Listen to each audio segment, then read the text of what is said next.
કે હું જે પાર્ટીમાં હતો એવડા 100 જણા બહાર દેશ લખવાય કે ભાગી ગયા ગદ્દાર થયા લોકડું થયું ઢીકડું થયું. એકવાર આ વિસ્તારમાં આવીને જોવો તો ખરા રાજુ કરપડાને પ્રેમ કેટલો ખેડૂતોનો મળે છે. મેં તો આશ્વાસન માટે માત્ર ખંભો માંગ્યો હતો અને ખેડૂતોએ ખંભે બેહારીને કીધું છે ગાંધીનગર સુધી પુગાડવાના છે. હિંમત કોઈને પણ એવું હોય કે ખેડૂતોની લડાઈ એમ જ લડે જવાતી હશે, રેલી કરી લેશો, 1-2 યાત્રા કરી લેશો, એનાથી ખેડૂતોના પ્રશ્ન સોલ્વ નહીં થાય. ખેડૂતોના પ્રશ્ન સોલ્વ કરવા માટે ક્યાંક ટેકનિકલ લડાઈ પણ લડવી પડે, કાયદાકીય લડાઈ પણ લડવી પડે.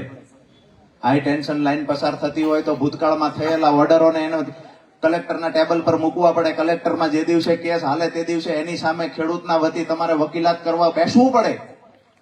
માત્ર યાત્રા કરવાથી ખેડૂતોના પ્રશ્ન સોલ્વ નથી થતા. જયારે કમોસમી વરસાદ થયો હોય તો વેબસાઇટ પરથી આંકડાઓ લેવા પડે. ખરેખર 120% કરતા વધારે સિઝનનો વરસાદ થયો છે આ કે ના, આ ચેક કરવું પડે. જો વધારાનો વરસાદ થયો છે તો કયા કયા માપદંડ મુજબ કેટલું વળતર મળવું જોઈએ, આ ખરેખર જ્ઞાન હોવું જોઈએ.